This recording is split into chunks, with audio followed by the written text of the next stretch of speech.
the session.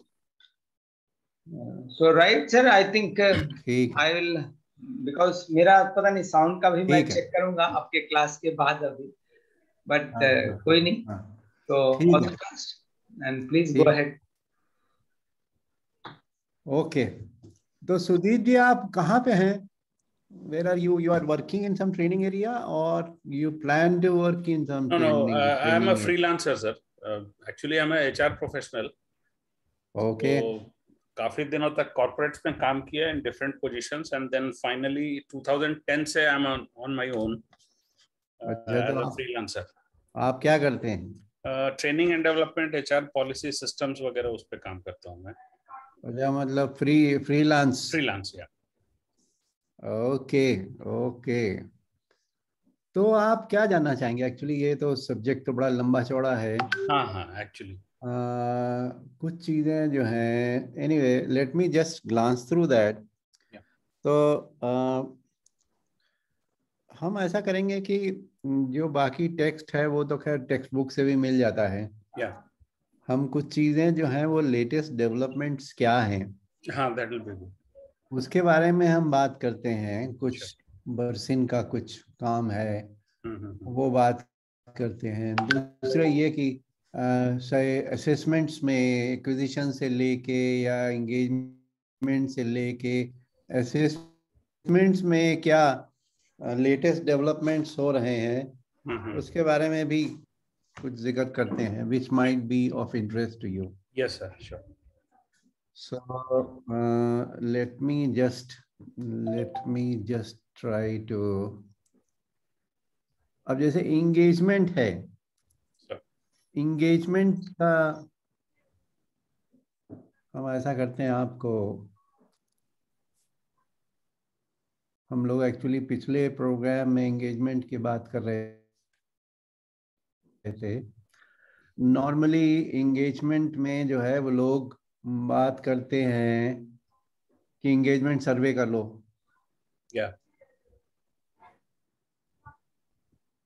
Actually जो basic जो scientific concept ये है कि सर्वे नहीं करना चाहिए. मतलब क्या उसको एंगेजमेंट का ड्राइवर हर एक का अलग अलग होता है. ऐसा नहीं होता है कि एंगेजमेंट जो है वो जो आपको एंगेज करेगा, जो हमें एंगेज करेगा वो अलग अलग होगा.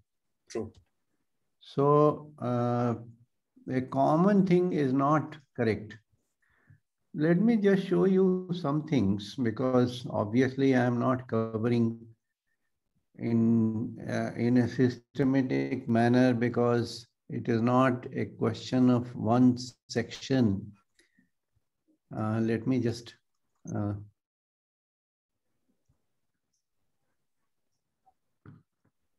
ओहो, अरे वर्मा जी तो चले गए, उन्होंने हमको वो भी नहीं दिया.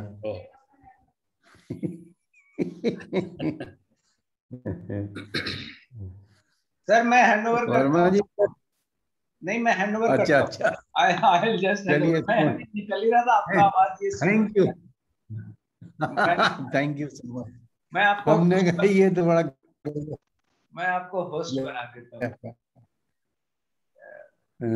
Make a host. Right sir. Now you are host. हो गया. तो एक तो हम आपको एक उनकी एक वीडियो आपको दिखाते हैं, जो डॉक्टर हैरिसन है. एक इनका हैरिसन असेसमेंट्स करके इनका एक होता है. तो ये जो फिलॉसफी है एंगेजमेंट के बारे में, उसके बारे में जरा आप देखिएगा कि क्या कहते हैं ये. Welcome to another segment in the Basic Harrison Certification Program. Again, I'm joined by Dan Harrison and my business partner, Julie White. In this segment, we're going to talk about the Engagement Retention Analysis Report. We're going to look at the purpose and utility of that report. What's interesting about this application is engagement has been on the agenda of organizations for the last several years at a pretty high level. And when I think about what the Gallup people did with engagement, is it's the first time any motivational study has ever been linked to business results. And I think that's been a significant contribution, right? Mm-hmm. However, when we look at what we're doing with engagement, I think we really take it to another level. So your perspective on our approach. Well, first of all, engagement is a psychological phenomenon. It's not, it's not done by somebody. Somebody can't engage you. It's something that comes from within yourself. So that's the key principle that I work with engagement. And so if you think about, okay, well, what is it? How do we get engagement? Well, just stop for a moment. What is it? Think about a time when you're engaged, okay? And think about what happened in that time. What occurred? What were you doing? Mm-hmm. And most likely it's something that you were interested in, that you enjoyed doing. Right. And we covered that with the JSA report. Mm-hmm. Okay. Or it's something that meets your goal, that you're trying to achieve something. You're trying to achieve a goal, or you're trying to get something fulfilled by doing what you're doing, mm-hmm. which is engaging. Okay, so those are the two key things that we look at in terms of engagement. So when we look at this engagement report, we're looking at the second one. We're looking at how specific goals that you have and how well those are fulfilled and what you might need to do in order to fulfill those goals. Understanding the philosophy that you just mentioned, I think is important. For a lot of years, Julie, we've been talking about the morale myth. Right. In terms of employee motivation, right? And passion and higher performance, right? And how often it's the myth that somehow it's my job as the manager to build morale, right? Yeah. Or to raise morale. Or to motivate you. In other words, it's always about the manager doing something to the person, right? Mm-hmm. And the morale myth is really that the path to successful performance is through morale, mm-hmm. which is a myth. Right. Morale is the byproduct of my success, my contribution, and all that. So it seems to fit in what you're after with the ERA. Right. So the engagement is something that happens from within, right? Mm-hmm. And as we stated before, it's got to be something that initially that gets your passion, that you're excited about it. But at the same time, you're working towards something. You're working toward doing something or achieving mm-hmm. something. And one of the keys to this is that each person is unique. They have their own unique set of goals, their own things that they want. And you can't look at it so easily as a group level. And if you're trying to impact engagement at a group level, you can have a small impact on engagement. But where engagement really happens is when you engage the person by looking at their specific engagement factors and then identifying those and engaging them in the process of how they can get engagement. Yeah. Engagement is a relationship. It's a relationship. So this part of it is the relationship. And it's not artificial and it can't be forced. Right. Which often happens. Partners have asked us over the last couple of years, well, I deal with organizations that already do an engagement survey, right? And we see it as an opportunity. So I think in order to really understand ours a lot better in terms of its application is to welcome to another segment in the Basic Harrison Certification Program. Again, I'm joined. Sorry, वो बीच में खिसक गया. Organizations that already do an engagement survey, right? And are you getting what they are trying to say? Yes, sir. कहते हैं ये engagement का जो सबका सर्वे करते हैं वो गलत तरीका है क्योंकि engagement जो है वो हर आदमी का यूनिक होता है. यूनिक होता है. और उसको something which is from within. Yes, और उसको अगर आप एड्रेस करेंगे तभी वो बंदा जो है engage होगा. Right. तो कैसे होगा उसके बारे में we see it as an opportunity. So I think in order to really understand ours a lot better in terms of its application is to review a little bit of the factors, right, and the elements that are related to the original Gallup survey when they looked at these quote 12 engagement factors. Well, a unique aspect of the original engagement study was that they looked at factors that were correlated with high performance, not average or mediocre performance, or with random sampling of employees. So they asked these talented employees an open-ended question: what needs to be present? एक second बीच में हम जरा उसको sorry वो हम बीच में actually कुछ देखने लगे थे लेकिन वो हो नहीं रहा। हमने कहा जब तक आप देख रहे हैं तब तक हम before it's got to it so easily as a group level. And if you're trying to impact engagement at a group level, you can have a small impact on engagement. But where engagement हम लोग देख चुके थे survey, right? And we see it as an opportunity. So I think in order to really understand ours a lot better in terms of its application is to review a little bit of the factors, right? And the elements that are related to the original Gallup survey when they looked at these quote 12 engagement factors. Well, a unique aspect of the original engagement study was that they looked at factors that were correlated with high performance, not average or mediocre performance, or with random sampling of employees. But they asked these talented employees an open-ended question: what needs to be present in an organization to earn your discretionary effort? That's the effort above and beyond what's required just to keep your job, and what's required to keep your loyalty to the organization. So it wasn't a survey of specific items. This was an open-ended question. And from the answers to that open-ended question, they identified 12 common factors that were correlated with higher performance and retention. And when those 12 factors were present for employees, you got higher performance and retention was positively influenced. So this was the first time that we really had looked at a group of factors. We identified a group of factors that were necessary for discretionary effort and loyalty, and that was a significant improvement over past employee motivation studies. And Julie, you know what was interesting about it? They followed up with another question, and they said, okay, based on that, who is the number one influencer, whether those happen? And it was the manager by far and away. But there's some interesting implications of that, right? Because while the manager does set the tone for my workday, right, and it's the most important influencer in that. And even you and I wrote a book on people leave managers, not organizations, because of that relationship. But here's the unintended consequence of that.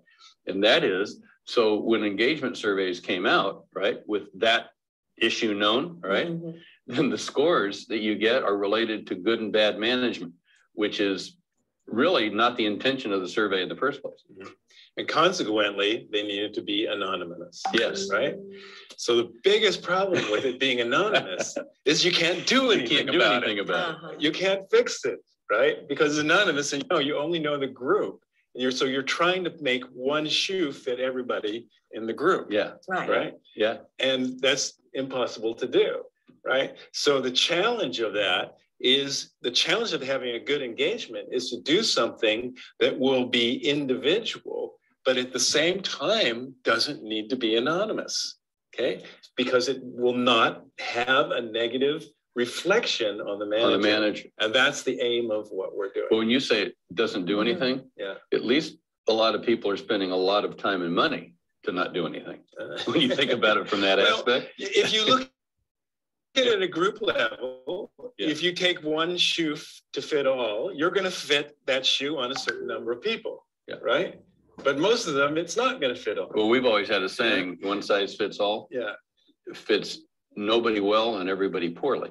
Right. Well, it may fit a few people well. To a certain extent. Right. And so at least you're getting somewhere. Well, to your point, here's another interesting factor about the Gallup that is another unintended consequence of not understanding the original survey. Anyway, जो basic जो वो कह रहे हैं वो ये कह रहे हैं कि अलग-अलग areas of engagement होते हैं और हर individual के engagement factor different हो सकते हैं. जो जनरल जो सिस्टम होता है ये एनोनिमस सर्वे करने का लार्ज पॉपुलेशन पर, वो फंडामेंटली गलत है, क्योंकि ये फैक्टर्स में किसी इंडिविजुअल के लिए कोई ज़्यादा इम्पोर्टेंट हो सकता है और किसी दूसरे इंडिविजुअल के लिए वो ज़्यादा इम्पोर्टेंट हो सकता है. अगर उसको वो मिलेगा तो वो एंगेज होगा, नहीं मिलेगा तो नहीं एंगेज होगा. Sir, I think in my opinion for one individual also time to time this will vary. Yes, it can happen. Yeah. But the fundamental thing of doing an organization-wide survey, जिसमें ये पता चले कि management ठीक है कि management गलत है, वो फंडामेंटली गलत है. ये जो है ये इनका एक असेसमेंट होता है जिसकी बेसिस पर ये इस टाइप की रिपोर्ट आती है. इसमें ये आता है कि ये इंडिविजुअल जिसकी मतलब एक सैंपल रिपोर्ट जैसे है, हाँ. वो दिखाते हैं कि ये फैक्टर्स में कहाँ पे इंडिविजुअल आ रहा है। अब देखिए इसका 80% फुलफिलमेंट यहाँ पे आ रहा है, यहाँ 60 आ रहा है, यहाँ 80 आ रहा है, ये 40% ये रेड आ रहा है ना? ये जो रेड आ रहा है इसमें देखिए प्रॉब्लम क्या है। प्रॉब्लम ये है कि उसको चाहिए अथॉरिटी, ऑटोनॉमी बहुत चाहता है वो, चूंकि उसको मिल नहीं रही है, इसलिए वो फुलफिलमेंट जो है कम है। लेकिन इसमें कंपनी की ही बात नहीं है।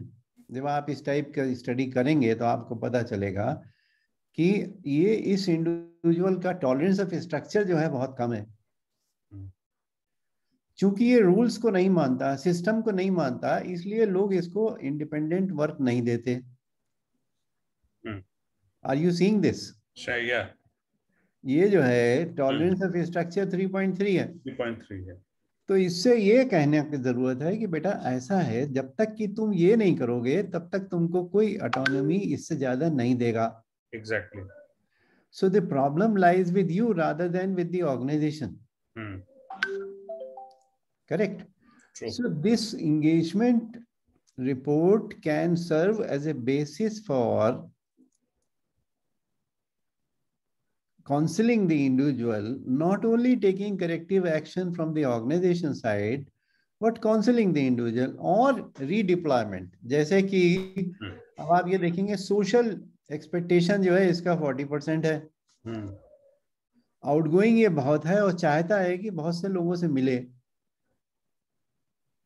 अब इसकी जॉब अगर ऐसी है कि ये केबिन में बैठा रहता है और किसी से बात करने का मौका नहीं है, तो ये फ्रस्ट्रेट हो जाएगा।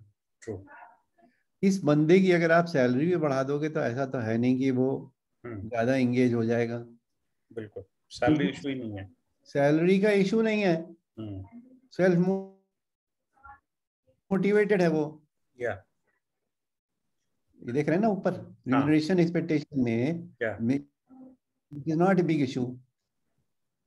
सो ये बेसिक थिंग इज कि that you have to handle one person at a time and see what is to be taken care of and what is not to be taken care of. अब ये जो है इसका यहाँ पे आप देखेंगे कि यहाँ पे भी फुलफिलमेंट 70% है, चिंता नहीं है। यहाँ 90% है, चिंता नहीं है। ये 80% है, चिंता नहीं है। ये 60% ये है वांट्स एप्रिसिएशन। अब वांट्स एप्रिसिएशन जो पॉइंट है उसमें कोई ऑर्गेनाइजेशन को स्ट्रक्चरल कोई काम नहीं करना है, सिवाय ये है कि इसके मैनेजर को बोलना है कि भाई इसको जरा थोड़ा सा रिकॉग्नाइज किया करो, अप्रिशिएट किया करो, है ना?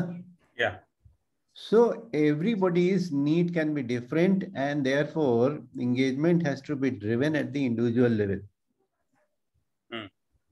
Does that make sense? Yes, sir. So ये अब जैसे यही हम लोग बात कर रहे थे example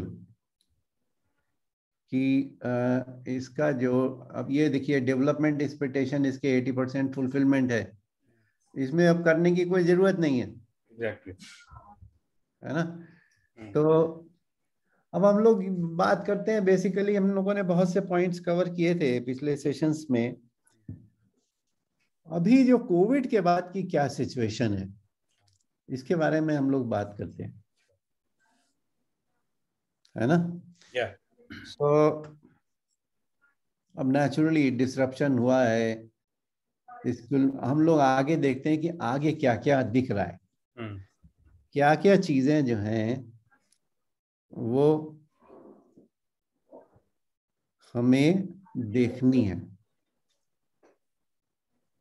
parent strategy, employ experience, global pool, mobility, gig economy. Gig economy you understand ना? Yes sir. गिग इकोनॉमी क्या होता है? गिग इकोनॉमी, हाँ पता है? नहीं, नॉट एग्जैक्टली, मतलब डेफिनेशन के टर्म पे नहीं। गिग इकोनॉमी होती है कि जैसे आप फ्रीलांसर हो गए ना। हाँ राइट सर। तो आप गिग इकोनॉमी मतलब गिग इकोनॉमी वो इकोनॉमी है ऑर्गेनाइजेशन ज्यादातर जो हैं पोजीशंस की जो काम के लिए बजाय रेगुलर एम्प्लॉय रखने के कॉन्ट्रैक्ट पे रख लेते हैं छोटे टाइम के लिए। और हो सकता है कि एक ही टाइम में आप 3 एम्प्लॉयर्स के लिए काम कर रहे हो। ट्रू। उसको गिग इकोनॉमी कहते हैं। ओके। है ना। तो ये काम जो है धीमे धीमे बढ़ता चला जा रहा है। बहुत से लोग फ्रीलांसर हो गए हैं और भी कई चीजों में फ्रीलांसर हो जाते हैं। सो ये दिस विल इंक्रीज फर्दर। अब इसके क्या इम्प्लीकेशन है वो देखने पड़ेंगे, क्योंकि अगर ज्यादातर लोग आपके गिग इकोनॉमी में चले गए तो आपके साथ उसके चैलेंजेस कुछ दूसरे टाइप के हो जाते हैं। रिक्रूटमेंट कैसे करना है, इनको मोटिवेट कैसे करना है, इंगेज कैसे करना है, क्योंकि आप ही के तो एम्प्लॉय है नहीं वो। इनका ट्रेनिंग एंड डेवलपमेंट कैसे करना है, करना है कि नहीं करना है, ये भी इशू है। स्ट्रेटजी में क्या करना है, स्ट्रक्चर में क्या करना है, कैसे इसका क्या फर्क पड़ेगा, एजाइल स्मार्ट टीम्स प्रोसेस में क्या क्या चेंजेस होंगे। Basically everything is changing. Technology में डिजिटाइजेशन बहुत बढ़ रहा है। Next generation architecture, AI, shared services, digital skills, ये जो है ये सिचुएशन इमर्ज कर रही है। सब जगह कर रही है। आप मार्केट भी जाते होंगे तो देखते होंगे ज्यादातर जो दुकान वाले हैं वो हर एक लगभग हर दुकान पे वो पेटीएम का वो लगा रहता है। हाँ, देखा है कि नहीं? बिल्कुल बिल्कुल। अब 4 साल पहले लोग ऐसा नहीं समझ सकते थे। कुछ मोनेटाइजेशन की वजह, डिमोनेटाइजेशन की वजह से हुआ। बाकी बचा कुचा जो है कोविड के चक्कर में हो गया। तो सिचुएशन उसी तरीके से ऑर्गेनाइजेशन में सिचुएशन चेंज कर रही है। बिल्कुल। अब इसके क्या, what is the kind of talent shift which is happening. तो एक तो सब डिजिटल हो रहा है। एजाइल वर्कफोर्स, एजिलिटी, ये एजाइल वर्क सुना है? हाँ सर। क्या what do you mean by agile? Agile means मतलब स्टेशनरी ये नहीं है कि बैठ करके एक डेस्क जॉब काइंड ऑफ, ये नहीं है। It is flexible and multi dimensional approach है। स्पीड ऑफ एग्जीक्यूशन बहुत तेज हो जाएगी। बहुत तेज है। तो वो पुराना जमाना नहीं है फाइल किसका हो, धड़ाधड़ एक्शन लेने की जरूरत है। वो एजाइल मैप का शेपिंग, हाउ कैसे हम अपनी वर्कफोर्स को एजाइल बनाएं, ये एक चैलेंज है टैलेंट मैनेजमेंट में। और है expanding the paradigms of talent. इसको कैसे करना है, मैच कैसे करना है, मोबिलाइज कैसे करना है। फ्लूइड स्ट्रक्चर्स हो रहे हैं। फ्लूइड स्ट्रक्चर्स माने कि ऑर्गेनाइजेशंस में अब क्रॉस फंक्शनल टीम्स का रोल ज्यादा बढ़ रहा है as compare to fix structure. Future of the organisation क्या होगी, मेंटरिंग का रोल बहुत बढ़ता चला जा रहा है। और लर्निंग को कैसे फास्ट किया जाए, mobile learning and digital learning and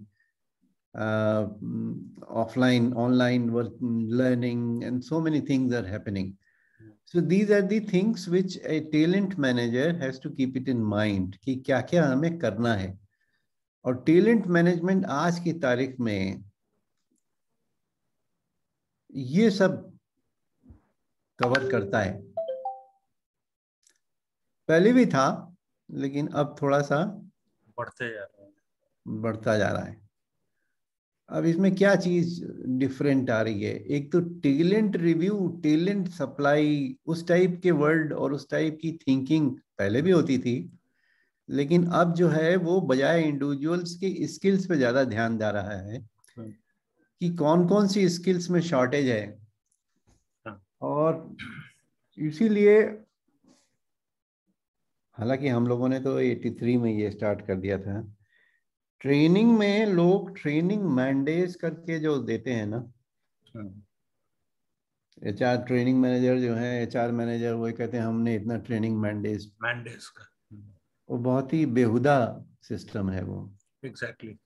क्योंकि मैंडेट से ये नहीं पता चलता कि कौन कौन सी ट्रेनिंग स्किल गैप्स क्लोज हुए कि नहीं हुए या नहीं हुए। एग्जैक्टली। तो वो चीज इट्स ए बैड सिस्टम।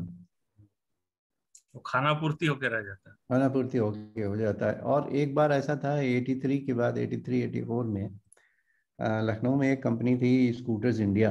हाँ हाँ हाँ, आपको पता है? Yes sir. Vijay Lucknow super है, विजय सुपर बनाती थी शायद। विजय सुपर बनाती थी। वहाँ पे सैलरी की बड़ी दिक्कत रहती थी, क्योंकि नेचुरली वो कभी ऑर्गेनाइजेशन वो रिकवर नहीं करी, वो कर भी नहीं सकती थी। क्यों नहीं कर सकती थी? क्योंकि जो वो सरकार के ऊपर प्रेशर था कि भाई एक स्कूटर का प्लांट लगाना था। अब ये हो गया झगड़ा पाकिस्तान से, तो झगड़ा हो गया तो 71 में फॉरेन एक्सचेंज बहुत कम हो गया इंडिया के पास। तो अब करें तो क्या करें? तो इन्होंने 2 रुपए किलो के हिसाब से इटली में इनोसेंटी का एक प्लांट था, बंद पड़ा था, 20 साल से बंद पड़ा था। ओके। उसको खरीद लिया इन्होंने कि हमारे यहाँ तो इतनी टेक्नोलॉजी है नहीं, इसको ले लेते हैं। ले आए, 2 रुपए किलो कबाड़ के दाम से ले आए। अब यहाँ लगा तो दिया उन्होंने, लेकिन जब लगाया तो पता चला कि 1 लाख कैपेसिटी का प्लांट था और उसमें 30-40 हजार से ज्यादा कभी बन ही नहीं सकता था, क्योंकि कई मशीनें उसमें थी नहीं, स्पेशल पर्पज मशीन थी नहीं। नतीजा ये, अब इन्होंने 1 लाख कैपेसिटी का प्लांट लग रहा है, 4000 आदमी रिक्रूट कर लिए और 30,000 से कभी ज्यादा बने नहीं। नतीजा वो जैसे कंजेनाइटल डिफेक्ट होता है, वो ऑर्गेनाइजेशन लॉसेस में थी। अब हम लखनऊ में थे, इसलिए हम लखनऊ में फैमिली का था कि भाई लखनऊ में रहना है, तो इसलिए कुछ साल हम वहाँ भी रहे इंडिया में, क्योंकि लखनऊ में तो ज़्यादा कंपनीज थी नहीं। तो हमारा जो ट्रेनिंग का बजट होता था 7 लाख 8 लाख हम पर ईयर लेते थे। सैलरी मिले ना मिले, लेकिन हमारा ट्रेनिंग का बजट अगर हम 3 लाख बढ़ा भी दें तो कोई हमको ना नहीं करता था। सैलरी मिले ना मिले, ट्रेनिंग का बजट जरूर मिलता था। क्यों? क्योंकि ट्रेनिंग की रिपोर्ट हम ये नहीं देते थे कि कितने मैंडेज हुए, हम ये देते थे कितने लाख लीटर जो है वो पेंट सेव हुआ, कितने मिलियन यूनिट्स पावर की सेव हुई, कितना रिजेक्शन कम हुआ, उसकी वजह से कितना बेनिफिट हुआ। ऐसी रिपोर्ट होती थी ट्रेनिंग की। नतीजा ये कि उनको लगता था कि यार इसको अगर 7 लाख दोगे तो इसमें 21 लाख का फायदा जरूर होगा। ट्रेनिंग मैनेजर का अंडरस्टैंडिंग बहुत क्लियर होना चाहिए कि in what way you are benefiting the organization. True. है ना? Yes. Otherwise, giving a training mandates report, to use a bad word, it is like masturbation. Do you agree or not? True, sir. वो चीज है। So anyway, organisations कैसे change हो रही हैं, जैसे जैसे एजाइल वर्कफोर्स की बात आ रही है। ये लेफ्ट साइड में टिपिकल ब्यूरोक्रेसी स्ट्रक्चर, अब ये ऑर्गेनिज्म टाइप के स्ट्रक्चर्स होते जा रहे हैं। Cross functional teams, agile teams, boxes and lines are less important now. End to end accountability, project teams, है ना, एज एन ऑर्गेनिज्म। उसी तरीके से एजाइल ऑर्गेनाइजेशन डिजाइन के जो चेंजेस हो रहे हैं वो क्या हो रहे हैं? Project leadership teams, project teams, execution teams, executive leadership teams, उस टाइप का परमानेंट से टेम्पररी की तरफ बढ़ रहे हैं। अब टेम्पररी में प्रोजेक्ट लीडरशिप है, specific digitisation, innovation, manageable demands, flexible options, work life balance, subject matter expert, mentors, project leads, इस टाइप के डिजिग्नेशंस आ रहे हैं। डिप्टी मैनेजर और वो फलाने मैनेजर, वो सबका काम नहीं है। ठीक है, दिस वन डायरेक्शन चेंज। वो दूसरा डायरेक्शन यही चेंज है कि आप जो है गिग इकोनॉमी की तरफ बढ़ रहे हैं, कॉन्ट्रैक्टर आउटसोर्सिंग की तरफ बढ़ रहे हैं। फुल टाइम एम्प्लॉइज से गिग इकोनॉमी की तरफ बढ़ रहे हैं। ठीक है, एग्री? हाँ। स्किल्स क्या क्या चाहिए हैं? स्किल्स चाहिए हैं tech trends, digital savvy, remote work, tech and data concepts, data analytics, visualisation, AI, security, और कॉग्निटिव में critical thinking, problem solving, creativity, innovation, scenario planning, relationship skills, leading. आपको याद होगा वो पहले हम लोग के पहले होते थे, अभी भी हो सकता है कहीं कहीं होते हो, finance for non finance managers, हाँ, marketing for non HR for non HR। ये सब बड़ा ही दकियानूसी पुराना हिसाब है। अब जो सिस्टम, अब जो रिक्वायरमेंट्स हैं वो इस टाइप के हैं: digital, cognitive, social, resilience, growth mindset, adaptability, stress energy management, mental wellbeing, self awareness. ये सिर्फ इंडिविजुअल ऑर्गेनाइजेशन नहीं, इंडिविजुअल के लिए। अब इंडिविजुअल में क्या चेंज है इसको देखिए। Curiosity has become very important. From sick spectator to curious explorer, ये mindset change की बात है। उसी तरीके से क्रिएटिव में पॉसिबिलिटी कनेक्टर, क्या हो सकता है, उस पे ज्यादा thinking has to move towards what is possible. उसी तरीके से करेजियस में from anxious controller to courageous adventurer. चलो देखते हैं करके क्या होता है। Change navigator from passive register to maze navigator, from distracted operator to wise discerner, from default thinker to meaning maker, from collaboration, from independent competitive to trust cultivator, from status consumer to community builder। आपको training में भी ये सब काम में आएगा। बिल्कुल। critical capability 8 identity shifts। any questions on this? नहीं sir, very very logical। There's a kind of dynamism है ऑर्गेनाइजेशन में। वो पुराना जो है वो स्ट्रक्चर तो चलेगा नहीं। And the kind of competition आ रहा है from various corners, not just from that particular sector of industry, from different sectors। Flexibility, creativity, these are the need of the hour। और risk taking आज के दिन में इतना ज्यादा हो जा रहा है, particularly with the advent of these जो new companies आ रही हैं छोटी। हाँ, बड़ी बड़ी कंपनियां गायब होती चली जा रही हैं। इनफैक्ट वही छोटा है और बेटर डिलीवर कर रहा है, that is more lucrative. Correct. अब इसमें हमको अपने पर्सनल लेवल पे ये भी देखना है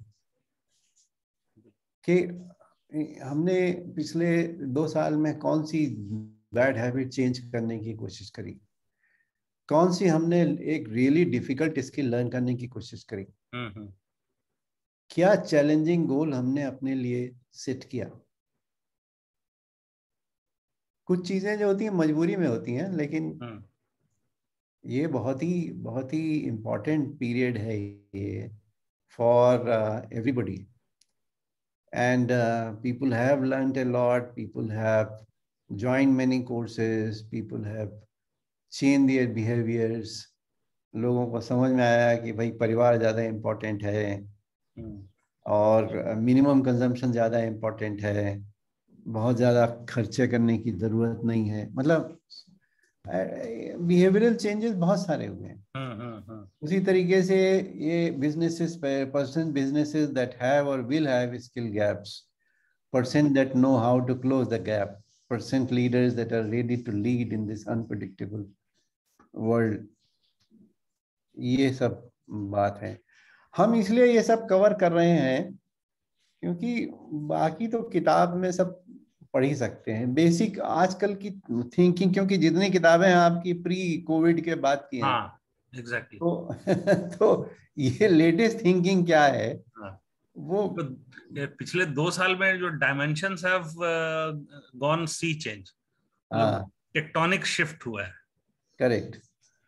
सो what is it that we have to change and how do we encourage even our participants to change? Training में अगर हम हैं तो हम क्या करें कि लोग चेंज करें, क्योंकि ये बड़ा चैलेंज ट्रेनर्स के लिए होता है. एक तरीके से राम राम करके तो अपना क्लास में आ गए, पैसे मिल गए, लेकिन क्या उससे वाकई में चेंज होता है, कितना चेंज होता है? That is something that has to be thought. How do we redesign our training programs to effect meaningful changes? बिल्कुल. वो सबसे पहले तो सर एज अ ट्रेनर जो हमारा ट्रेडिशनल वे ऑफ ट्रेनिंग था, that we have to learn entirely new methods. Correct. So वो एक इश्यूज हैं. और चेंज आसान नहीं होता क्योंकि उसकी प्रोग्रामिंग होती है, और जिस तरीके से कंप्यूटर में अगर प्रोग्रामिंग चेंज नहीं करिए तो वो वही रिजल्ट देगा जो दे रहा है. बिल्कुल. अगर आप डिफरेंट रिजल्ट चाहते हैं तो आपको प्रोग्रामिंग चेंज करनी पड़ेगी. उसी तरीके से माइंड की प्रोग्रामिंग जो है हार्डवायर्ड होती है कंफर्ट सेफ्टी के लिए. How do you challenge that, how do you change that, वो सब इम्पोर्टेंट है. कितना दिन हमारे इम्यून सिस्टम पे उसका क्या असर होता है, general health, brain functioning, oxygen, strategic thinking, decision making, empathy, हमारी लैंग्वेजिंग में इनके डिफरेंट वर्ड्स और वर्ड्स में क्या क्या. our entire training system also has to change. You must have changed already a lot of things. क्यों? बिल्कुल सर, वही कह रहा हूँ. मतलब लास्ट 2 साल जो है मतलब we were rather forced to change very very quickly.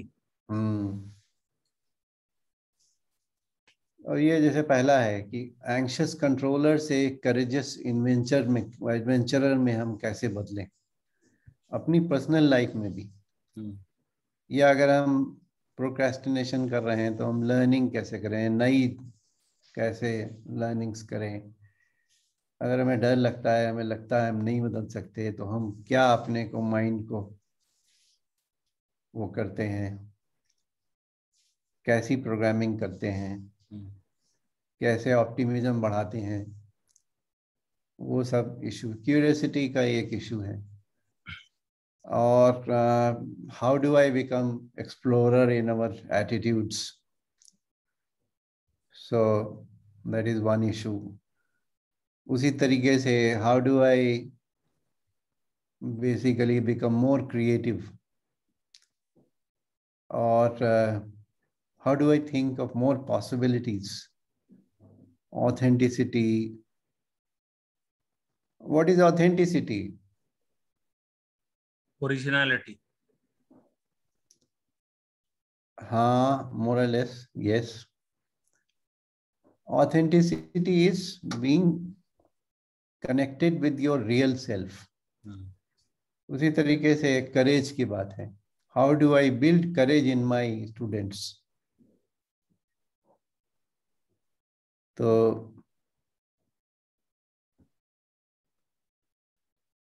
करेज की जो बात है, how do I build resilience, optimism. अगर हमारी ट्रेनिंग में हम ये रिजल्ट दे सकें that people have become more resilient, people have become more optimistic, so हमें आगे 5-10 साल के लिए बिजनेस की प्रॉब्लम नहीं रहेगी. लेकिन वो थ्योरेटिकल पढ़ाना कि वो पहले वाला जो सिस्टम था वो बहुत दिन नहीं चलेगा, क्योंकि वो सब बहुत सारी चीज़ें जो हैं वो ऑटोमेट हो रही हैं, ऑनलाइन हो रही है, मॉड्यूल्स आ रहे हैं, वो अपना फ़ोन मोबाइल में अपना लोग देख लेते हैं, पढ़ लेते हैं, वो सब हो गया. चेंज के लिए कंफर्ट लेवल हमारा कितना हो रहा है वो इम्पोर्टेंट है. How do I become an influencer, वो इम्पोर्टेंट है. How do I get into multiple learning. Did you complete any course yourself during this period? नहीं सर. करना चाहिए, करना चाहिए। See, when you are teaching, when I am teaching, I must do it myself as well. कुछ नहीं तो Coursera वगैरह में, यूडेमी में, कोर्सेरा में, यूडेमी तो खैर बहुत बेसिक लेवल का है, कम से कम पावर पॉइंट प्रेजेंटेशन में ही क्या क्या डेवलपमेंट्स हुए हैं उसी को सीख लीजिए, तो काम आएगा ना। So you must learn, you must renew, because you can't tell your subordinate trainees to renew themselves if you are not doing yourself. वो चीज बहुत important है, that you have to be. How do you become yourself? बहुत, वरना उसमें effectiveness कम होगी। एक बार महात्मा गांधी के पास एक लेडी आई अपने बच्चे को लेके कि महात्मा जी ये मेरा बच्चा है, ये मीठा बहुत खाता है। तो महात्मा गांधी ने कहा तुम ऐसा करो, एक हफ्ते के बाद आओ। तो चली गई, लेकिन उन्होंने कहा था कि एक हफ्ते के बाद आओ, तो एक हफ्ते के बाद आई। तो गांधी जी ने बच्चे को बोला कि बेटा मीठा बहुत कम खाया करो, ये है वो है, जो भी उन्होंने लॉजिक दिया। तो उसकी माँ ने कहा कि एक सप्ताह पहले भी बोल सकते थे, पहले भी बोल सकते थे, कहने कि पहले मैं भी बहुत मीठा खाता था। So basically we have to learn lot of things.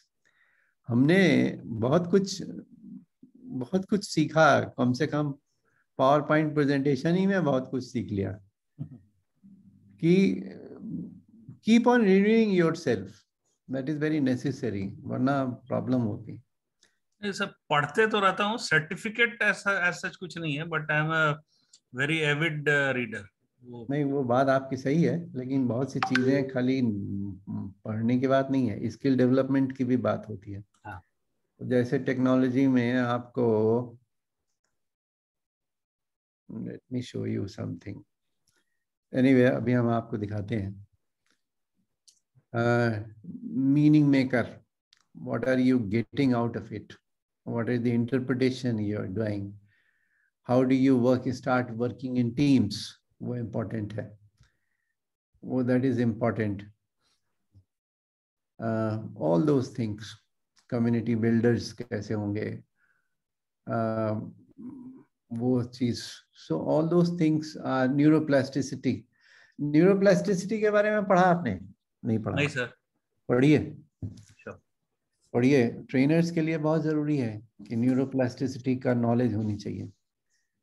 और वो जो है वो खाली किताब पढ़ने से भी होगा, थोड़ा सा पता चलेगा, लेकिन at least how does the mind change, वो इम्पोर्टेंट है। अब पैराडाइम्स ऑफ टैलेंट में confident contributor, concerned citizen, active professional, self directed learner, how do you, ये हमने नहीं किया, हमारे लिए भी चैलेंज है, हमने नहीं किया, हमें करना है।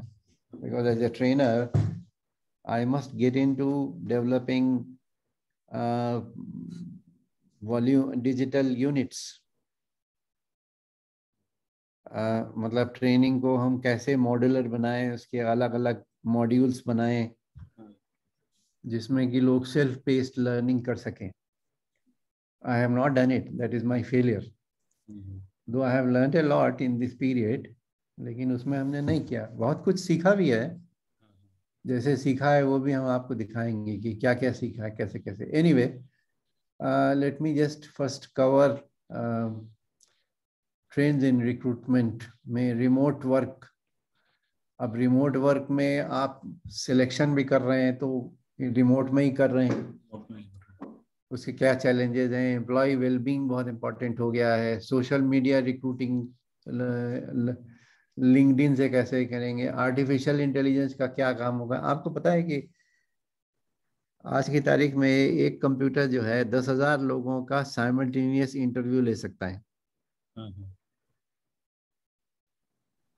सो इनिशियल स्क्रीनिंग इंटरव्यू जो है वो कंप्यूटर बड़ी आसानी से ले सकता है.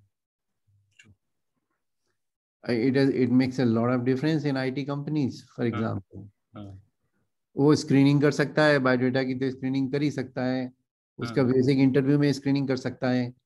आर्टिफिशियल इंटेलिजेंस में ये भी कर सकता है कि जब लोग झूठ बोलते हैं तो उनकी आंख में, ये साइंटिफिकली एस्टेब्लिश्ड है कि आपकी आंख में फ्लिकर होता है जब आप झूठ बोलते हैं. तो कंप्यूटर जो है वो आपका इंटरव्यू लेते लेते ये भी बता देगा कि ये बंदे ने ये 4 जगह इसका फ्लिकर हुआ, ये 4 बिट्स ऑफ इंफॉर्मेशन इसकी डाउटफुल है. ये ह्यूमंस नहीं पकड़ पाते हैं, लेकिन कंप्यूटर पकड़ लेता है, क्योंकि कंप्यूटर फोकस्ड रहता है ना, वो पकड़ लेगा. आजकल लोग बायोडेटा में इतना गड़बड़ करते हैं, वो भी उसमें वो पकड़ लेगा कंप्यूटर. आर्टिफिशियल इंटेलिजेंस का यूज है.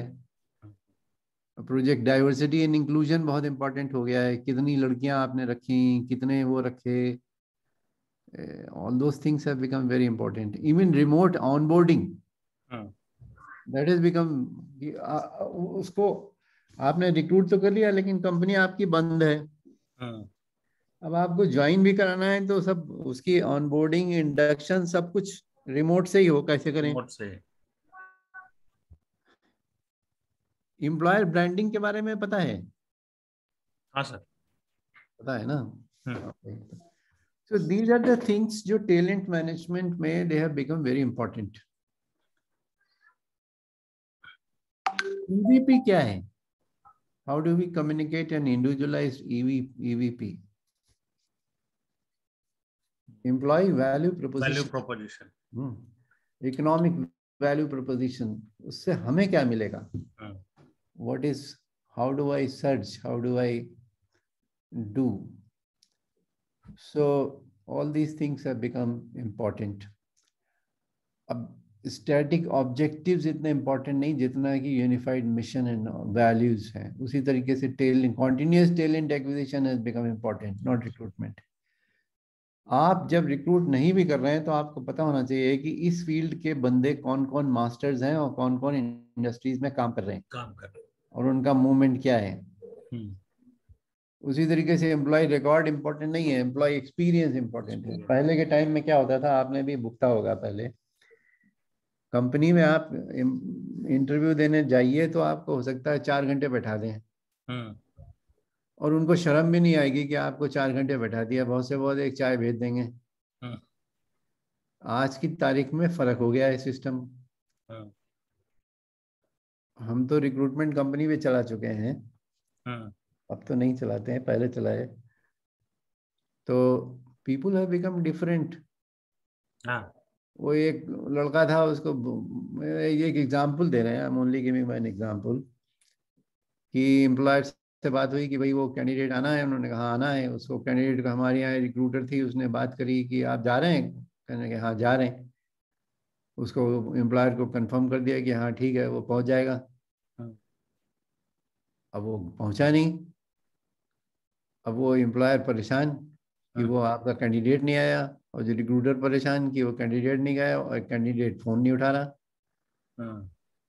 तो बड़ा एम्बैरेसिंग हुआ.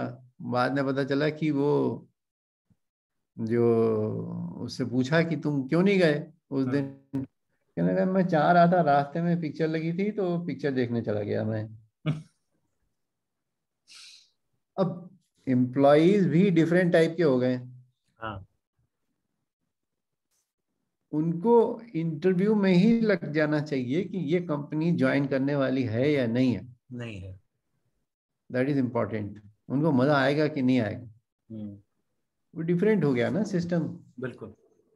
और कंट्रोल वाला सिस्टम खत्म हो गया, ट्रस्ट वाला, अकाउंटेबिलिटी, ब्यूरोक्रेसी खत्म हो रही है. टीम्स की बात हो रही है, प्रोसेस की बात इंपॉर्टेंट नहीं, कॉन्टिन्यूस लर्निंग की बात हो रही है. बहुत सी ऑर्गेनाइजेशन में मॉड्यूलर लर्निंग शुरू हो गई है, पता होगा आपको. बिल्कुल बिल्कुल.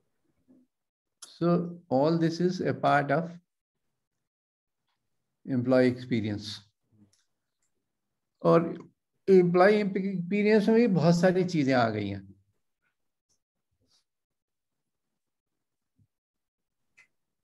वर्क मीनिंगफुल है कि नहीं है, हैंड्स ऑन मैनेजमेंट है, फीडबैक मिलता है कि नहीं मिलता है, सारे टूल सिस्टम्स हैं कि नहीं, एप्रिसिएशन कितना होता है, फ्लेक्सिबल है कि नहीं है, इंक्लूसिविटी है कि नहीं है, हेल्थ एंड वेलबींग के बारे में ऑर्गेनाइजेशन क्या कर रही है, मेंटल हेल्थ के बारे में क्या करती है, ग्रोथ अपॉर्चुनिटी कितनी है, मल्टीपल पास में करियर ग्रोथ है कि नहीं है, कल्चर ऑफ लर्निंग है कि नहीं है, जो लीडरशिप है वो ट्रस्टवर्दी है कि नहीं है, कॉन्टिन्यूस इन्वेस्टमेंट इन पीपल होता है कि नहीं होता है, इन्वायरमेंट कम्युनिटी के बारे में कंपनी क्या कर रही है। आजकल के जो एम्प्लॉयज हैं they are very much conscious about these things, they expect these things. Even experience जो है वो उसका लेवल बदल रहा है। पहले क्या करते थे, खाली एंगेजमेंट सर्वे हो जाता था, एक साल में हो गया, मैनेजमेंट बेंचमार्क हो गया और ग्रेट प्लेस टू वर्क में सर्टिफिकेट ले लिया, फिर वो आगे बढ़े पल्स सर्विस। अब I don't know, I am talking to you so that you should be, if you have not heard then you should know that this is happening. yeah.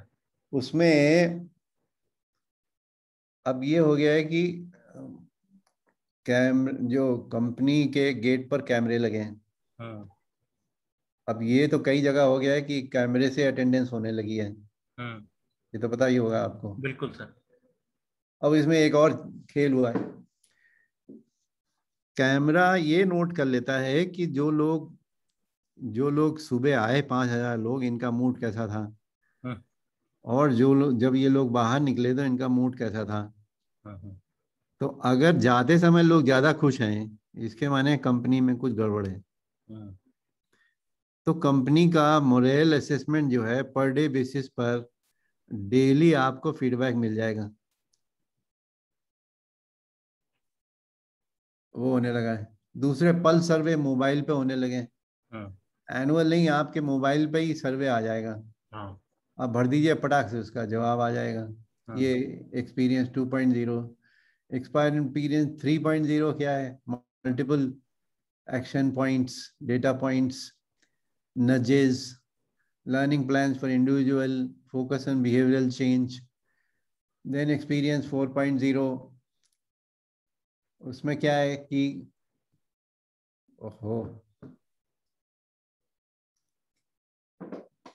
not engagement, focus on instrumented action, सब कुछ जो है वो alerts, feedbacks, everything has become digitized ना। तो experience की बात important हो गई है। उसी तरीके से वेलबींग का जो एक्सपेक्टेशन है वेलबींग में वो बदल रहा है कि पहले लेवल 1 है कि as a health care benefit, level 2 ये है कि रिड्यूस स्ट्रेस रिड्यूस होता है कि नहीं, कितना सपोर्ट कंपनी दे रही है, बहुत सी चीज़ें हैं, पैटर्निटी लीव है, all those kinds of things.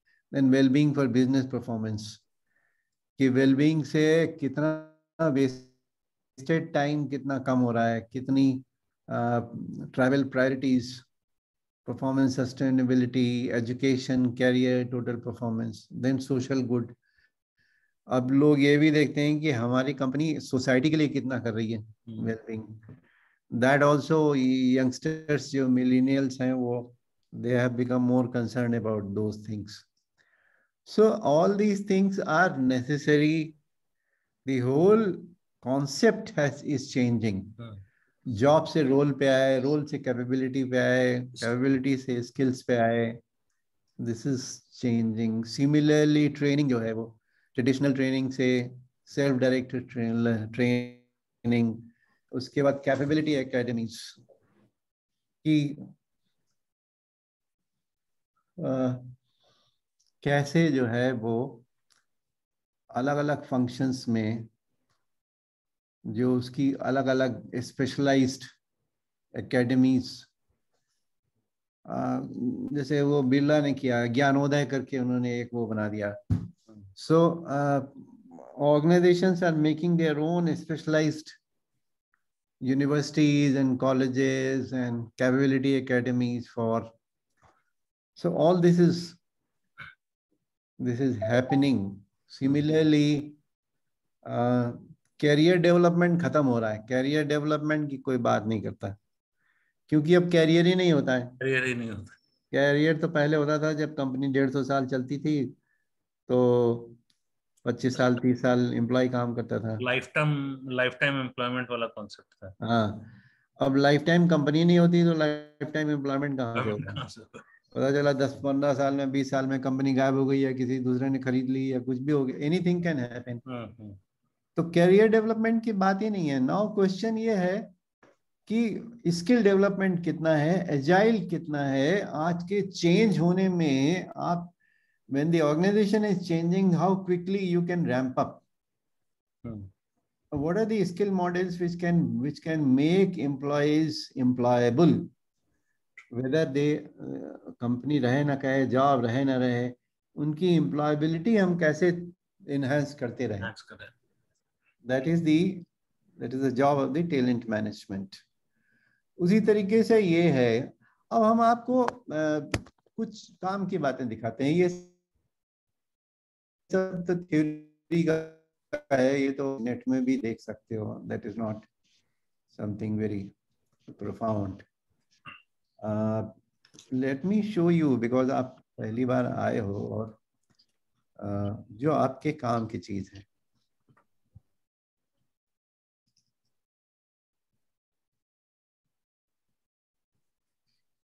अभी तक क्या होता था कि late me just show you one thing, example आपको देते हैं ट्रेनिंग में, चूंकि आप ट्रेनिंग में हैं इसलिए हम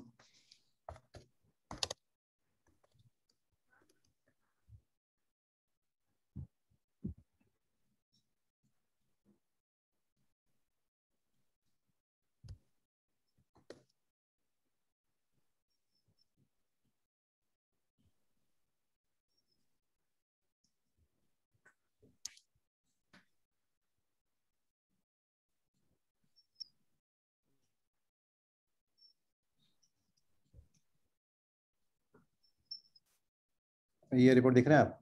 यस सर। अब ये जो है वो इंटरपर्सनल स्किल्स, मान लीजिए किसी इंडिविजुअल की इंटरपर्सनल स्किल्स की रिपोर्ट है ये। अब वो ये कहता है कि ये पर्सन जो है वो इंटरपर्सनल स्किल्स में इसने 83% स्कोर किया है। अच्छा केस है। कोई इंटरपर्सनल स्किल्स के माने क्या है? इंटरपर्सनल स्किल्स के माने हैं डिप्लोमेटिक अच्छा हो, हेल्पफुल इतना है, ऑप्टिमिस्टिक है, आउटगोइंग है, असर्टिव है, इन्फ्लुएंसिंग है, सेल्फ एक्सेप्टेंस कितना है, फ्रैंक कितना है, वार्मथ एंड एम्पैथी कितनी है, टॉलरेंस ऑफ ब्लंटनेस कितना है, डिजायरेबल ट्रेट्स में क्या है, ट्रेट्स टू अवॉइड में क्या है। परमिसिव बहुत है ये, है ना? अब ये मैनेजर है, इतना परमिसिव है इंटरपर्सनल स्किल्स में, बाकी सब ठीक है, लेकिन ये प्रॉब्लम है। अब अभी तक क्या होता है कि आपको बोला कि इंटरपर्सनल स्किल पे ट्रेनिंग कर दो इसकी।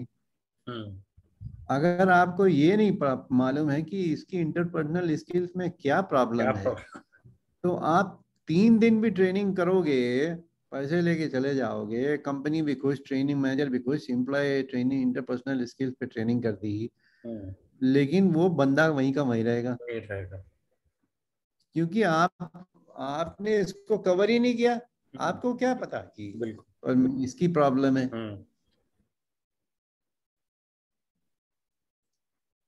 So training without diagnostics is meaningless. बिल्कुल।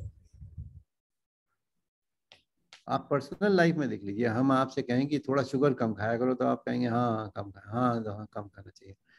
अगर हम आपको बोल दें कि भाई तुम्हारी शुगर जो है 250 है, तो आप कूद के बैठ जाओगे, दूसरे दिन से कुछ ना कुछ करने लगोगे। बिल्कुल। So without diagnostics, everything is useless.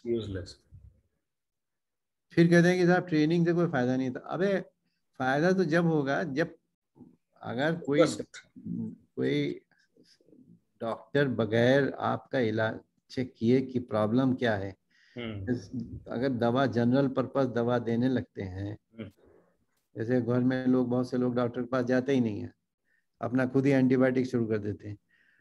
अब वो लग गई तो लग गई, नहीं तो और नहीं तो कुछ डॉक्टर्स का देखिएगा कि 20-25 दवाएं लिखते हैं। हाँ, तो कोई एक तो काम कर ही जाएगा।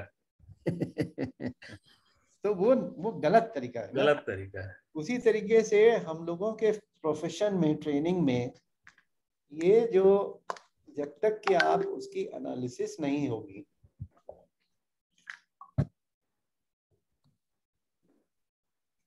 तब तक ये इसका इम्पैक्ट, ये सिलेक्शन में भी आप यूज कर बिल्कुल सकते हैं। आप सिलेक्शन में कैसे यूज होता है हम आपको दिखाते हैं।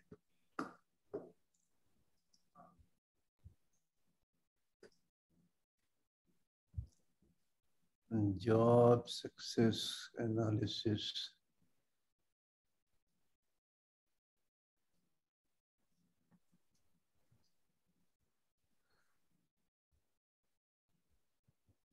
Job success analysis.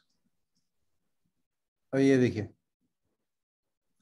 ये आनंद सैंपल है। इसको डेवलपर की पोजीशन के लिए इसका रिक्रूटमेंट करने से पहले शेयर इसको नहीं टेस्ट करा लिया। स्क्रीन शेयर नहीं हुआ। सॉरी, हाँ सॉरी, देख रहा है। अब ये आनंद जॉय सैंपल है। आनंद जॉय जनरल नेम है, ऐसे ही दिया हुआ है। डेवलपर के लिए टेस्ट किया इन्होंने। अब डेवलपर की कॉम्पिटेंसी प्रोफाइल दी हुई है, उसकी बेसिस पर ये पता है कि इसके लिए सक्सेस ट्रेट्स क्या हैं और सक्सेस ट्रेट्स में ये कैसा बिहेव कर रहा है। तो आपने उसको देखा, कंप्यूटर सॉफ्टवेयर में ठीक है, एनालिटिकल में ठीक है, प्रिसाइज नहीं है। चूंकि ये प्रिसाइज नहीं है तो ये प्रॉब्लम करेगा। ऑर्गेनाइज भी नहीं है, लेकिन ऑर्गेनाइज ठीक है, मतलब कम है, एवरेज, येलो डेंजर मार्क, यहाँ तो बिल्कुल रेड में है। रेड में, क्योंकि 2.3 है ये, enjoyment of work that requires being exact and tendency to be detail oriented. अब डेवलपर का अगर डिटेल ओरिएंटेड नहीं है तो वो डिफेक्ट क्रिएट करेगा ना। बिल्कुल। सिस्टमेटिक भी नहीं है, ये एनालिसिस पिटफॉल्स भी नहीं है, लर्निंग में भी थोड़ा कम है। और ये तो बहुत खतरे वाली बात है कि स्पीड तो है बट लेकिन मिस्टेक्स बहुत करता है। बहुत ज्यादा करता है। ऐसे आदमी को आप नहीं रख सकते। बिल्कुल। अब हो सकता है कि कुछ पॉइंट ऐसे निकले किसी इंडिविजुअल के कि आप ले तो लो, कहो कि अच्छा चलो ठीक हम ले लेते हैं, इसको हम ट्रेन करते हैं, but you will get A precise idea about the person and his और हर सूटेबिलिटी, है ना। बिल्कुल। ये एक इशू है। अब आपको दिखाते हैं, चूंकि टैलेंट मैनेजमेंट से रिलेटेड हम आपको कुछ रिपोर्ट्स दिखाते हैं। ये आपको किसी किताब में इतनी नहीं मिलेगी जितनी कि हम आपको लेटेस्ट टेक्नोलॉजीज क्या क्या हैं उसके बारे में हम आपको दिखाते हैं।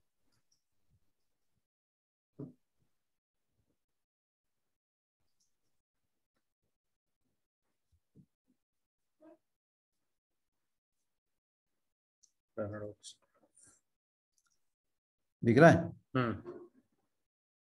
अब ये जो है,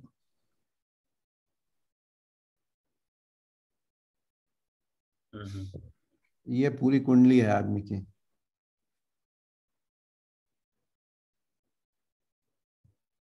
पैराडॉक्स। रिस्क तो लेता है ये, लेकिन एनालाइज पिटफॉल्स को एनालाइज नहीं करता, इम्पल्सिव है।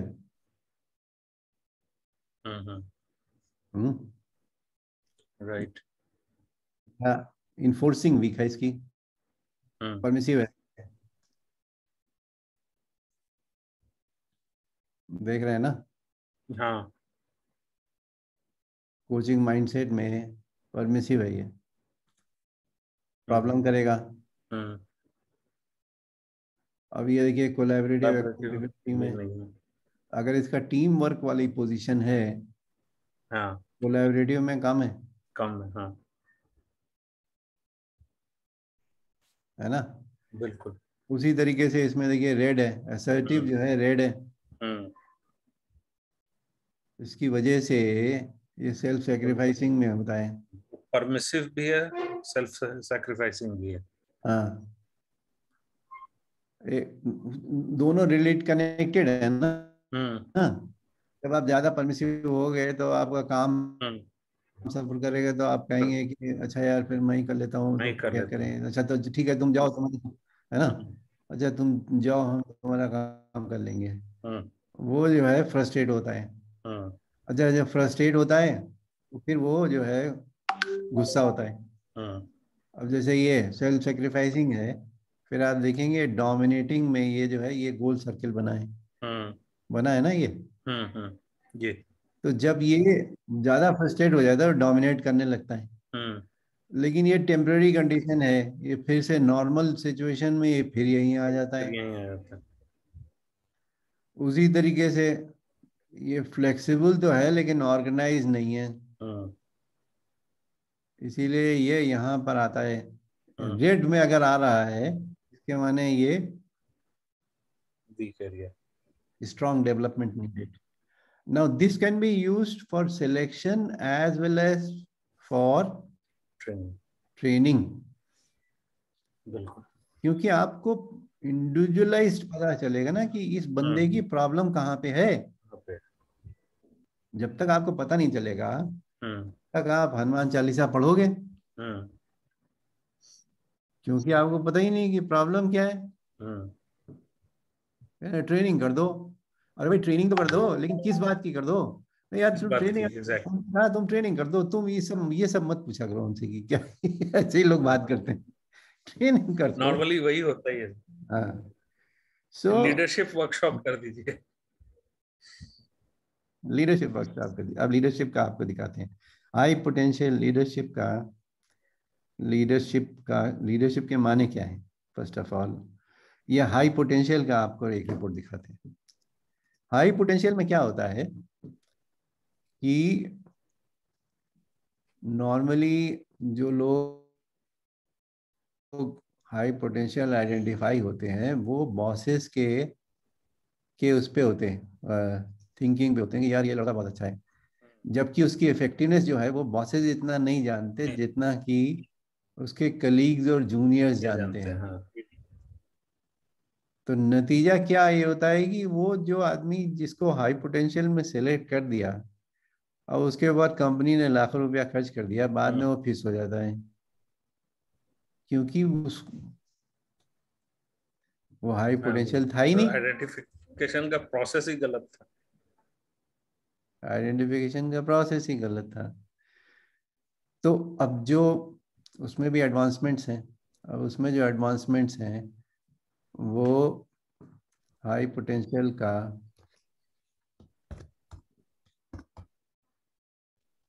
रिपोर्ट्स एडवांस में आती हैं।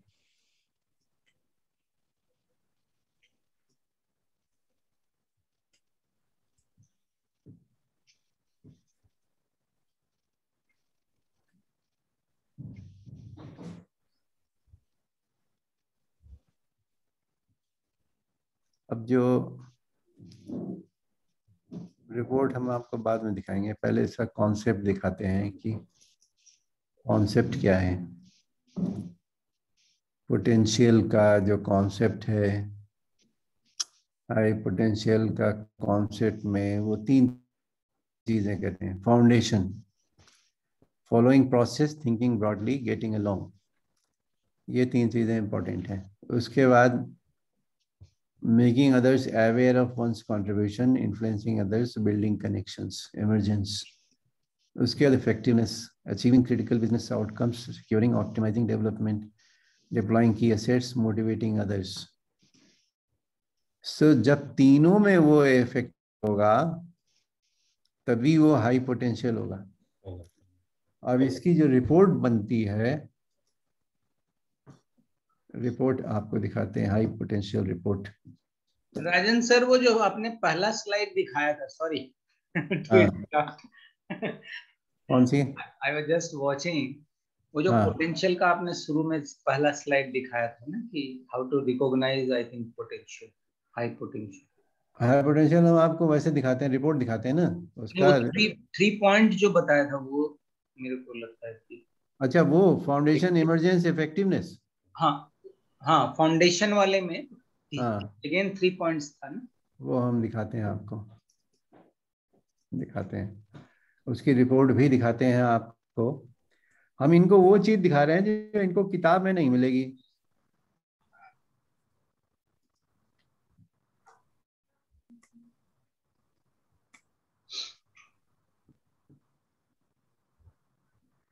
ये हाँ, फॉलोइंग दिख रहा है, process, following process, thinking broadly, getting along. Thinking broadly and getting. उसके बाद ये है, इमरजेंस में है, standing out, influencing others, building connections. उसके बाद ये है, leading business, okay, securing, optimizing, leading people. अच्छा, they are the part of, ये ट्रायंगुलर रिपोर्ट होती है। अब इसकी हम आपको रिपोर्ट दिखाते हैं, इसकी रिपोर्ट कैसी होती है। ये सब हाई,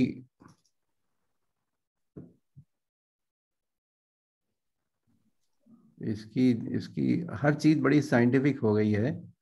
ओनली प्रॉब्लम इज कि ज्यादातर लोग इसको जानते नहीं हैं। ये देखिए, इसकी रिपोर्ट है, लीडरशिप, इमरजेंस, फाउंडेशन, इफेक्टिवनेस।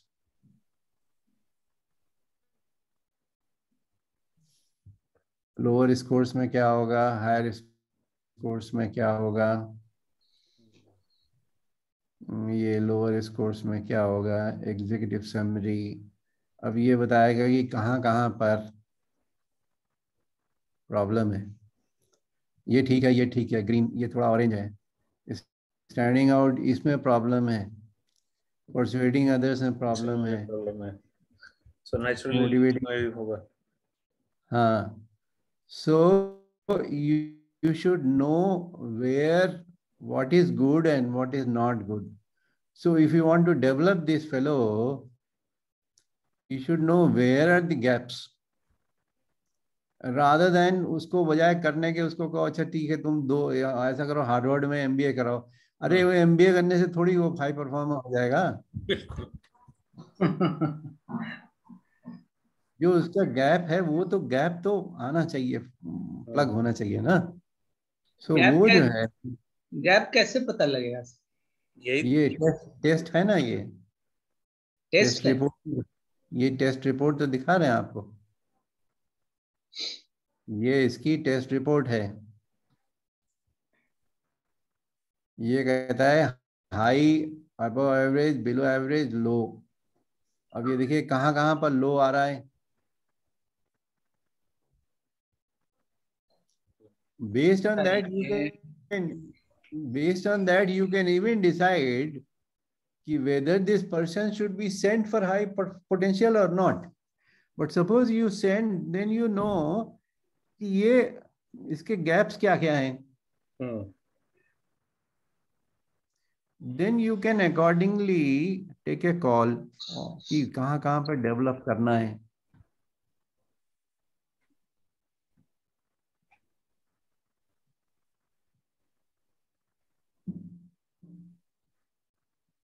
ठीक है ना. अब आपको एक और चीज दिखाते हैं.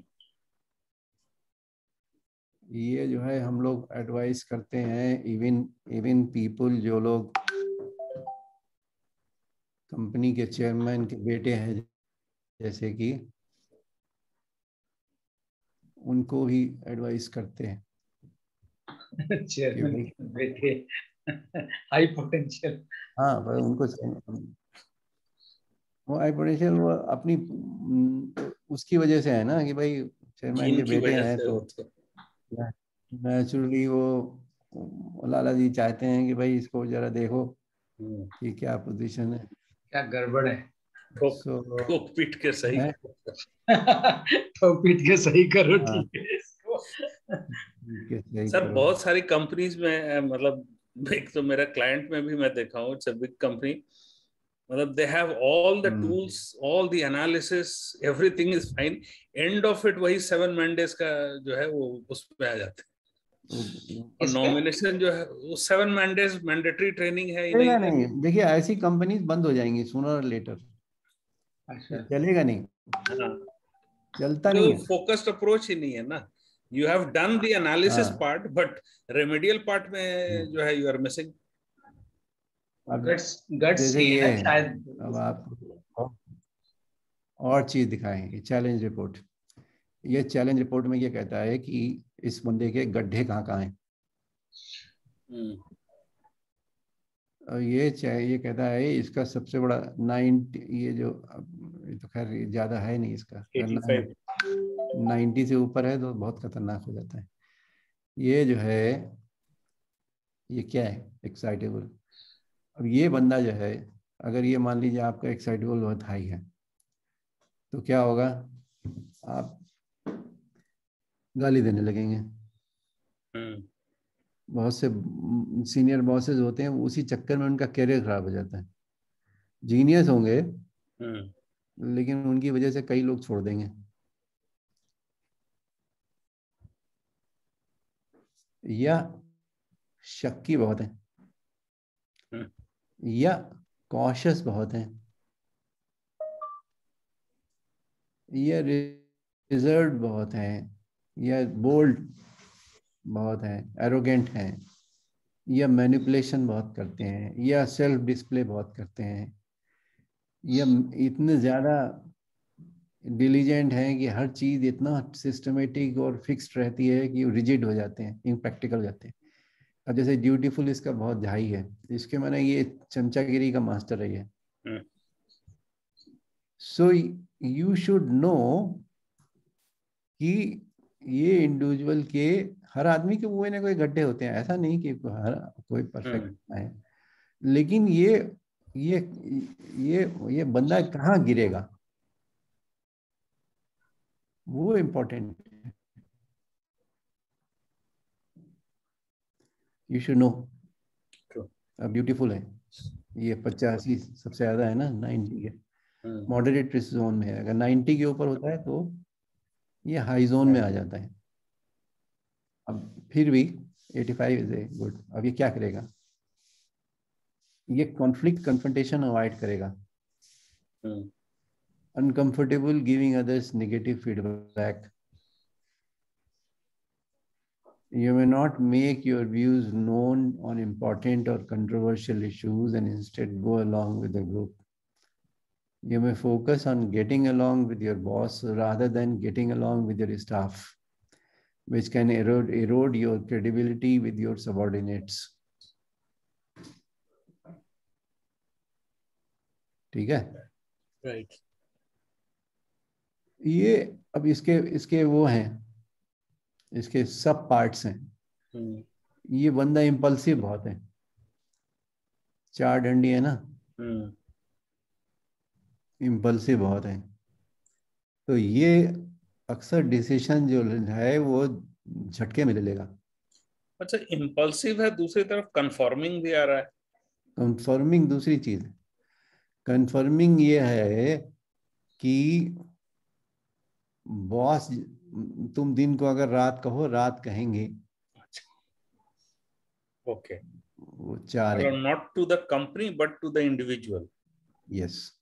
ओके, कंपनी तो हो ही नहीं सकता ना, आदमी कंपनी डिसीजन नहीं देती है, डिसीजन तो आप बॉस देते हैं ना, अब आप हर चीज में यस सर तो कर रहे हो। ओके, तो या तो आप डिसीजन लोगे नहीं, लेकिन डिसीजन तो लेता है। इनडिसिसिव में वो थोड़ा कम है, इनडिसिसिव है लेकिन 4 नहीं है।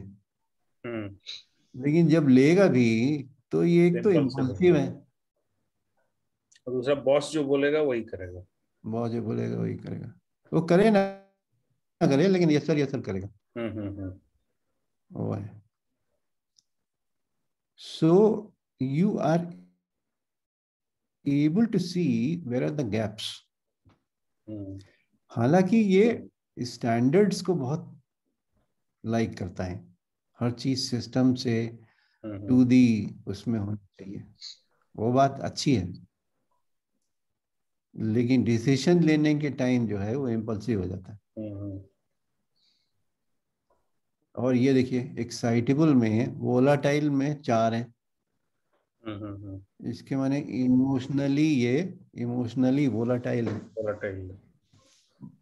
इमोशनली वोलाटाइल के क्या माने कि गुस्सा होगा तो इतना होगा कि 10 की बेंच छोड़ के इसकी आवाज आएगी, चिल्ला रहा है। ये चीजें जो हैं, पहले फर्स्ट ऑफ ऑल तो आप इंटरव्यू में पकड़ नहीं सकते जब तक कि डायग्नोस्टिक रिपोर्ट रन नहीं होगी, तब तक आपको पता नहीं चलेगा कि ये क्या प्रॉब्लम है इसकी। सर ये कौन सा ये है स्टडी डायग्नोस्टिक के? ये है leadership forecast challenge report Hogan की। हम आपको डिफरेंट वो दिखा रहे हैं कि क्या क्या पॉसिबिलिटीज होती हैं। अब आपको एक और ऑप्शन दिखाते हैं, जो अगर कैरियर चेंज के लिए किसी को एडवाइस करना है तो उसकी क्या रिपोर्ट होती है।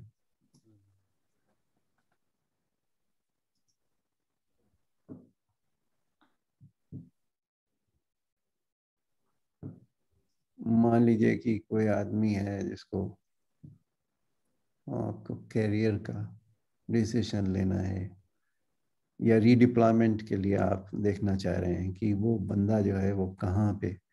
2-3 चीजें दिखा रहे हैं। एक तो हम आपको दिखा रहे हैं EQ रिपोर्ट, तो फिर बाद में दिखाएंगे। स्ट्रॉन्ग रिपोर्ट दिखाते हैं।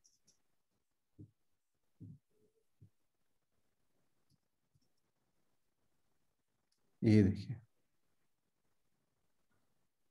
ये कैरियर रिपोर्ट है।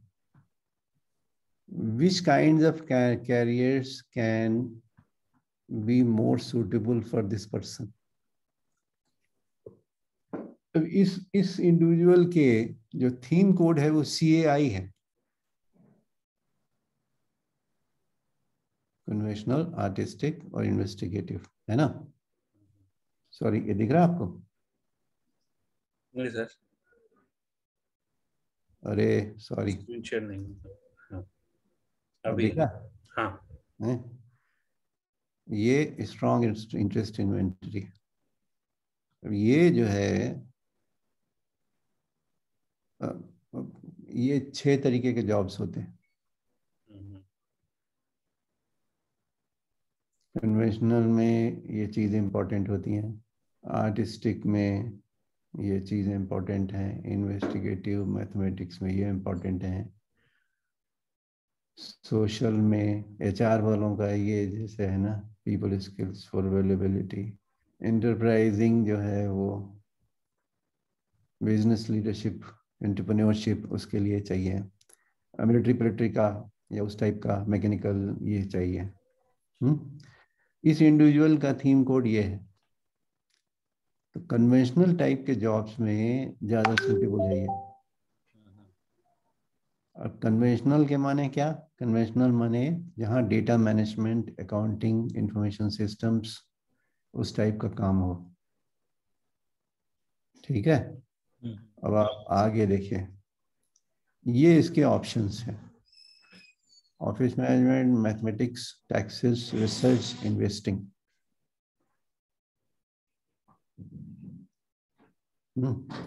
high office management,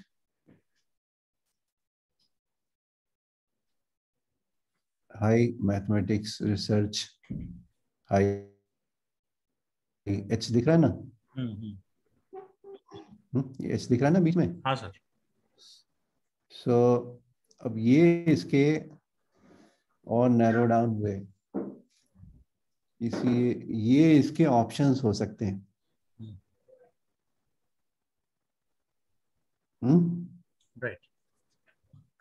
अब आप जो है उसकी एनालिसिस, फाइनेंशियल मैनेजर है, एक कंप्यूटर इंफॉर्मेशन सिस्टम्स मैनेजर है, कंप्यूटर सिस्टम्स एनालिस्ट है, इसमें जो है या लाइब्रेरियन या मैथमेटिक्स, ये है एरियाज हैं। ये तो ज़्यादा है नहीं, 40 से कम है इसमें, वो है नहीं। इसमें मैनेजमेंट एनालिस्ट वगैरह भी आ सकता है, ठीक है, ऑपरेशंस मैनेजर है। Now, why am I showing you? Because talent management may also involve correct deployment of people.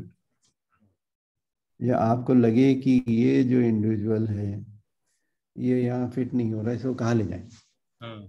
या अगर ऐसा नहीं होता, बहुत से लोग जो हैं वो शौक में, जवानी में, जैसे दोस्तों ने कहा इंजीनियर बन जाओ, इंजीनियर बन गए, या बाप ने कहा इंजीनियर बन जाओ, इंजीनियर बन गए। बाद में उनको मिड करियर तक आते हैं तो उनको लगता है यार कहाँ फंस गए हम तो, ये हम तो हमारा आइडिया नहीं है। या हो सकता है नौकरी छूट जाए, ये भी हो सकता है ना, कंपनी बंद हो गई, नौकरी छूट गई। अब वो किस जॉब में जाएं तो उनको ज्यादा सक्सेस मिलेगी, that you can find out.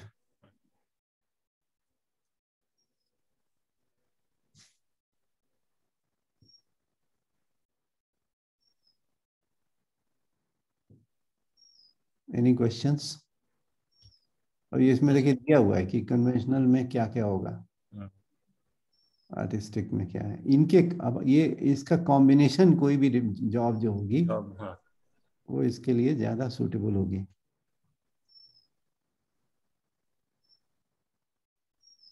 हाँ,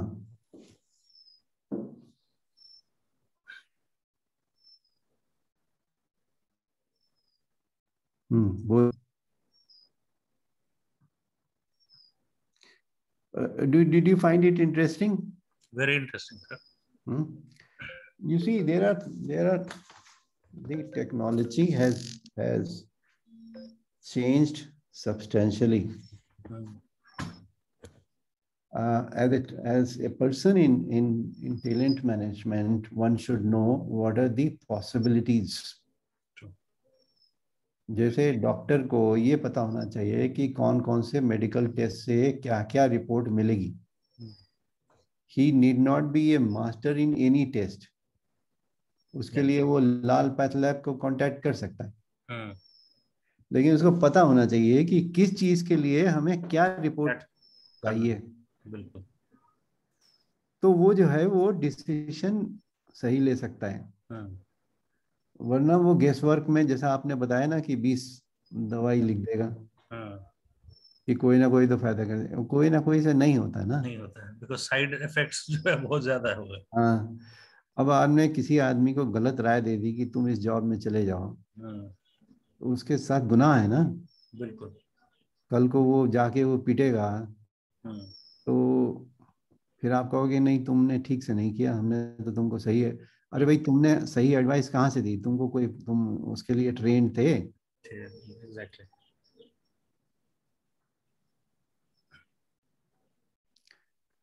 सर,